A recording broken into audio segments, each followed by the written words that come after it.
Ine ndine Frederick Bile Malata, mmodzi mwa anthu amene timayankhulapo mu nkhani zosiyanasiyana zochitika mu dziko lino la Malawi.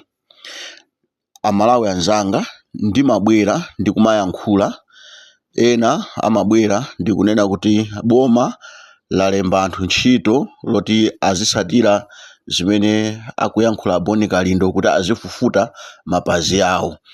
Ayi ndithu, koma nkhani ndionena kuti timafuna kuti tizinena zoona zokhazokha zimene zilili ndi mmene zilili, komanso tiziwaonesa kulephera kwawo a Boni Kalindo, mabodza awo amene amakhala akuyankhula zimene zimaonesa kuti a Boni Kalindo amayankhula mofuna kuti atole pena pake akamva anthu azikhala ndi mkwiyo, kenako anthu aziwayitana kuti abwerani kuno kumawanyengerera kuti azikhala moyo omangofuna mwina kupanga mademo chani kufuna kusokoneza dziko lino.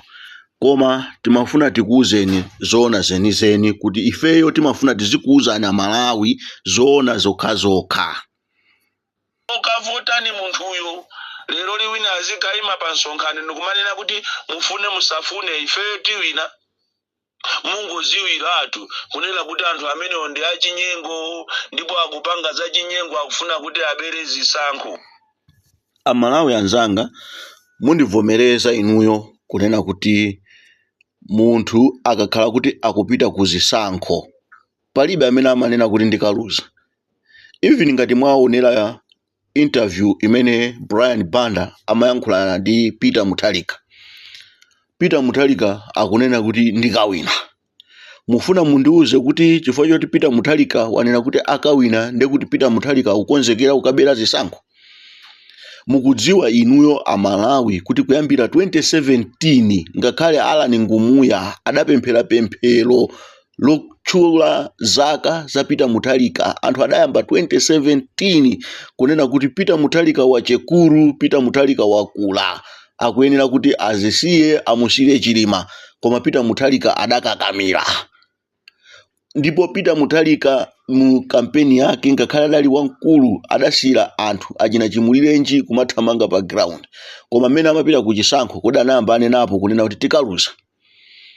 Tsopano lero a Boni Kalindo ngati ali ndi udani kaya ndi Secretary General wa chipani cha MCP, kaya ali ndi udani ndi MCP yo, kaya ali ndi udani ndi a president a MCP yo, asamatinamize Amalawi kuti munthu kunena kampeni yake kunena pa sonkhano kunena kuti ifeyo tikawina kaya muphatikizana anthu otani ifeyo tiwina ndi kuti akubera zisankho. Sizoona. So ifeyo timafuna tizika nkhani straight pa point, tizinena chilungamo. We stand by the truth because ukamanena za chilungamo chomwecho chimamasula. Tufuna tizitsutsana nawo a Boni Kalindo kuti akamaona ngati kuti anamiza anthu, chifukwa ngakhale iwo umene amapanga kampeni mu 2019 amanena zija zonena kuti awina,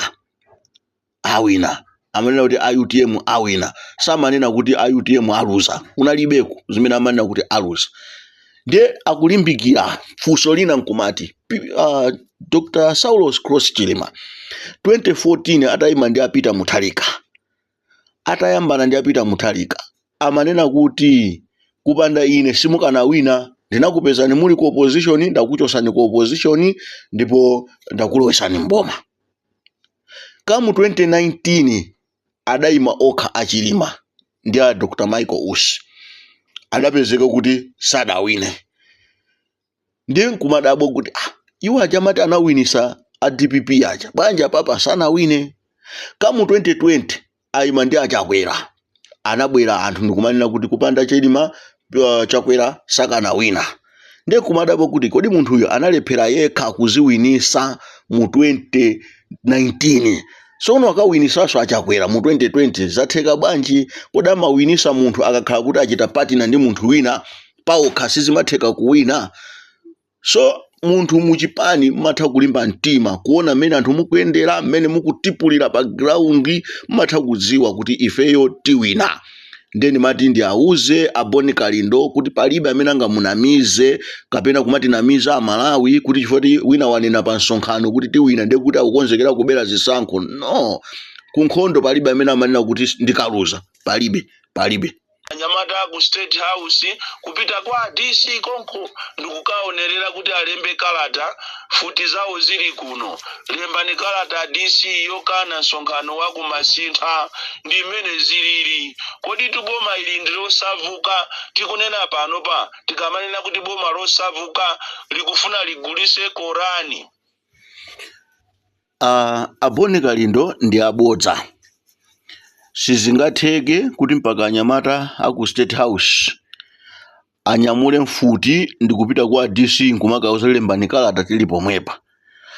Aboni Kalindo akudziwa ndithu kuti pamene president ali ndi activity within the town, within area imene akufuna kuchitikeso activity ina, kwa DC samalola.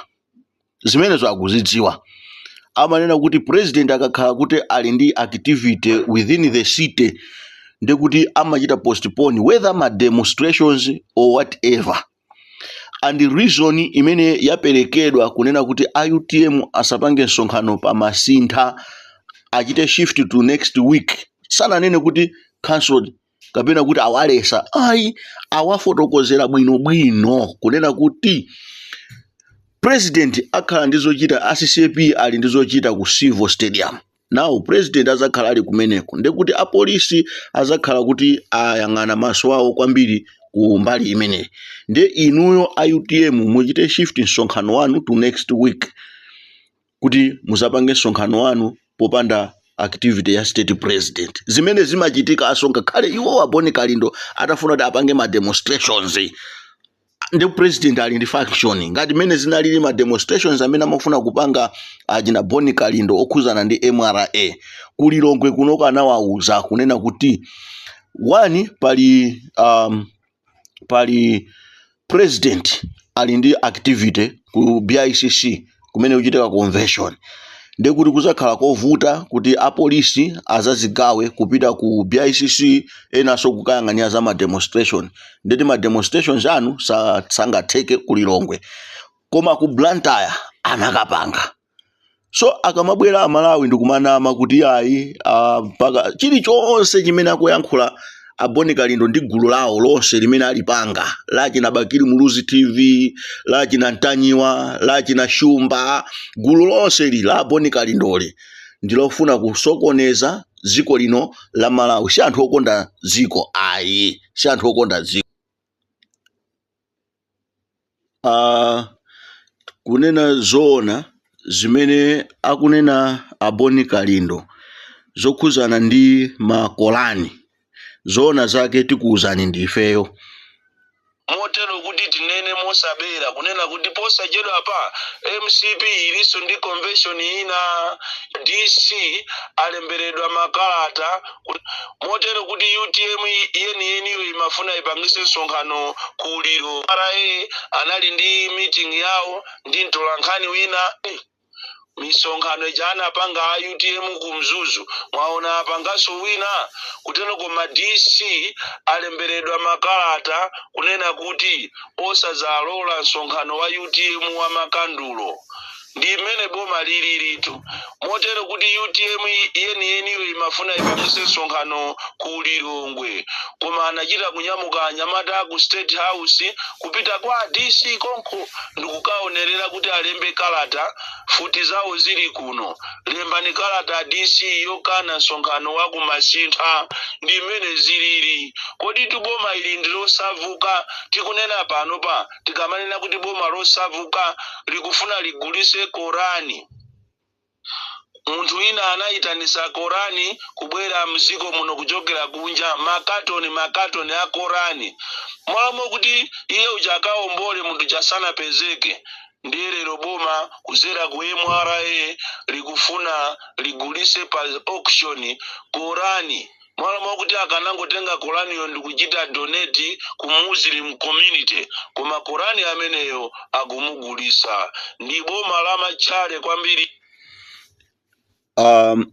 Muona zimene akuyankhula Aboni Kalindo zokhuzana ndi Korani ndikungofuna kupereka picture yoti achisilamu akhale anthu ankwiyo mwina ndi boma ili. Koma choona chake ngati ife tikayima ngati mbadwa zokhudzidwa, apa ndikuyankhula ngati Frederick Bire Malata, koma tikayima ngati mbadwa zokhudzidwa timayamba tafufuza nkhani yokhuzana ndi makolani. Tinayifufuza kwambiri ndipo tinakafika mpaka ku MRA. Titafika ku MRA tinapeza kuti munthu amene anayitanisa makolaniyo sakupezeka. Munthu amene sakupezeka simunganene kuti mutenga chinthu ndikuyamba kukagawa pamene simukudziwa kuti mwini wakeyo ali kuti. Koma chinthu chija chitakhala zichizonena kuti anthu atakhalirana pansi adanena kuti tiyeni tigulitse. Kenako anaona kuti kugulitsaku sichikhala chinthu chabwino, koma chimene tingapange ndikachita donate. Tikukamba pano ngakhale a Muslim Association akudziwa kuti makolani awawa sadagulitsidwe, adachosedwa pa auction. Chifukwa chinali chinthu choti chosowa mwini, ndi chinthu chosowa mwini simunganene kuti mukhoza kungochitenga ndikachita donate kwina kwake. Ngakhale asilamuwo sangalandire chinthu chimene sakuchidziwa kumene chachokera. Koma atakhala pansi adagwirizana ndipo anakachita donate ku bungwe lina limene limayang'anira ana amasiye ndi osauka. Kumene koko ndi kumene anakachita donate, ndikuti amene awapatsawo ndi achisilamu. So Boni Kalindo asabwere ndikumatinamiza ifeyo apa kuti yaya akufuna kugulitsa, iye akanaka ngochita donate. Cholinga zimene akunena za akanaka ngochita donate akufuna abwere kuti ikhale ngati kuti MRA amvera suggestion ya Boni Kalindo kuti apanga zimene anena Boni Kalindo, pamene zinthu zinzona kuti auction inaliko Saturday. Sono Boni Kalindo akunena lero Sunday, ndekuti zimene akunenazi tizabodza. Kupereka kuchita donate makolaniwa anachita kale donate kumbuyoko asanabwere Boni Kalindo kuyankhula. So asabwere pano kuti aoneke ngati dolo, kuti azikhala ngati kuti zimene anena iwowo ndi zimene zapangisa MRA kutenga makolani awawa ndikachita donate. No, makolani anachitidwa donate kale. Amene mukufuna kufufuza ndikupeza zoona, pitani ku MRA ku Lilongwe Depot, kumene koko akakuonesani zoona zake zenizeni, osati zimene akunena Boni Kalindo. Imene amanena kuti tax stamps, imene amanena kuti misaija ikuoneka ngati ikupangika mwachinsisi a business muziwe zimenezi. Zilozilo uli MRA anali ndi meeting yawo ndi mtolankhani wina, ndipo apanga programu yonena kuti ati anthu azigulira tu mastika. Iyi ndi programu imene yabwera mwazizizi, ndipo ifeyo ngati Malawi sitilola kuti programu imene ipitirire. Boma lachabwera boma losavuka, boma limene doesn't have any welfare. Tikamanena kunena kuti aboma musamalimbane nawo Boni Kalindo, muzingo asiya, chifukwa Boni Kalindo zimene akupanga iwo ndi business. Anapita kwa anthu amene amachita ma smuggle ndi mabilionea anthu amakhala ndi ndalama, ndi adadyako ndalama zambiri. Sono kuisiya nkhani iyi sikukhala kwa simple. Azifunisisa zija zonena kuti adziyankhulabe cholinga choti akwanirise zimene adagwirizana ndi smugglers zija. Amalawi choti mudziwe kapena mukukumbukira bwino kuti Boni Kalindo amafuna apange mademo mu Lilongwe muno komanso ku Blantyre zokhuzana ndi nkhani ya ma stamps, mastika mastampu a MRA. Ndipo Boni Kalindo atachitidwa engage anafotokozeredwa bwino, ndipo ndi Boni Kalindo ndi gulu lawo la Malawi First limene linabwera ndi kupanga press conference ku Crossroads. Kupanga press conference ku Crossroads si chinthu chocheza ya. Simunaonepo ino Boni Kalindo atapanga press conference ndikukapangira ku Crossroads. Press conference yawo Boni Kalindo amapanga ngati ali kumanda. Amapanga ka decoration yawo ngati kumanda. Ngati tumbira uja ka press conference kawo. koma press conference yawo Boni Kalindo adapanga ku Crossroads, Boni Kalindo akuwala nkhope waliwali ndi MRA atamvetsetsa bwinobwino kuti MRA itafotokozera zokhuzana ndi ma stamps mastika amene wawo and anabwera ndikuuza Malawi kuti sitikupanga ma demonstrations chifukwa tamvetsetsa, ndipo koma tikapanga ma demonstrations ku Blantyre kokha chifukwa choti tasala ndi NRB komanso ndi MEC ndi good governance. Nonse munaziwa zimenezozo. Dzana ali Boni Kalindo atumiza zithuzi zimene zadusa ma social media, atavala zima t-shirt zawo zolowa zothobwa m'maso zakuda binga tali kumaliro, zolemba Malawi First, apita ndi ukayendera ndi MRA ma police areas mose mmene amadusa ma smugglers, ndipo iwo ajazionera okha zimene zikuchitika, kunena kuti ndalama zambiri zikuluzika kuchokera ku zinthu zonena kuti not ma necessities koma zalakijale, zinthu zimene zonena kuti people can live without. Ino Amalawi mufuna mundiuze kunena kuti Jameson, mowa wa Jameson utakhala kuti wadula, inuyo mungalire kuti yayi mowa wa Jameson wadula bwanji, mowa wa Jameson ayikapo 35 kwacha kuti agule sticker, inuyo mungapange zimenezo. Smugglers akutenga ndalama zambiri ndi ukapasa Boni Kalindo maazi panga ni mademo, koma kuwauza kuti muzika pa sticker iyi 35 kwacha, kuti muzika pa mowa umene uka ndi wa Jameson, mowa umene pali zinthu zimene zili mazi awawa, pa zinthu zochepa kwambiri, mwina zinthu 10 osati zoti zikhoza kuchita affect life ya munthu. De Boni Kalindo akubweranso ndi kumakanena kuti yayi zijadati ayimisa zija, inu munamvapo press conference imene makambidwa ku Crossroads akunena kuti ayimisa kapena kuti amvetsa. Boni Kalindo ananena kuti tamvetsa, sitimadziwa kuti ndi mmene zilili, komanso situation imene ilili pa ground, kuti mukapita inuyo ma areas mmene anthu ama smugglers amadusa ndizomvetsa chisoni, kukudusa ndalama zambiri zimene zimakangopezeka kuti anthu aja amakangogulitsa zinthu opanda kudusa ku msonkho kwa MRA, kuluza ndalama zambiri. Ndiye tikufuna tinene ichi kunena kuti Boni Kalindo ndi gulu lawo lonse la Malawi First over anthu 20 adatenga mabasi awiri MRA adawapatsa, ndipo adapita. Tinaoneratu zithuzi, sitikungonena zithuzi tilinazo, umboni tilinawo. Adapita ndi ukayendera mmene mujamo, ndi anakazionera okha mmene anthu amathawira msonkho, mmene amadusira mosesereka mulilongwe, makamaka lilongwe chifukwa ndi mosesereka amadusa malo abwinobwino kusiyana ndi madera mwina ngati mmene muli mapiri ngati Salima, kumpoto, ku Blantyre amasowa mothawira, koma lilongwe ili ndi malo osesereka abwino mmene amathawira kuithawa MRA. Ndipo MRA ali ndi dongosolo limene amachita, amasatira anthu amene wawa, komano akulephera kugonjetsa chifukwa nkhani imene iyi yakula kwambiri ya smuggling. Koma Boni Kalindo ndi gulu lawo la Malawi First linapita ndi ukazionera zimenezi. Lero angabwere kunena kuti yayi sitimva ndipo sitilola, tikhala tikupangabe mademo chifukwa cha zinthu ngati zimenezi. Ndiye kuti Boni Kalindo ndi munthu osathandizika. Akakhala zija zoti walandira ndalama, wapeza ndalama ndizichamanena kuti Malawi siomufera kumakadya ndi mahule kusalima. Akakhala Boni Kalindo asauka ndi pamene amabwera Malawi ndikhala nanu limodzi sindikusiyani. Inu ndi munthu wa mtundu wanji onena kuti lero ayankhule ngati amakhala ngati kabiri mankwe, or in English chameleon. Munthu onena kuti lero asithe kalayi, mawu asithe kalayi. Kodi ngakhale zimene akukamba zokhuzana ndi UTM, nchifukwa chani Boni Kalindo sakufuna kupita ku UTM ndi ukakonza UTM? Popeza Boni Kalindo ndi omwewo amene amakhala ngati kuti mwina akugwira ntchito bwinobwino ndi Dr. Michael Usi. Akachoka pamenepo apita kumbali akayambe kualuma Dr. Michael Usi. Sitinaone ife pompano Dr. Michael Usi atazigonjesa ngati minister kugonja ndi kumakagwira ntchito ndi Boni Kalindo amene akhala kutukwa na boma.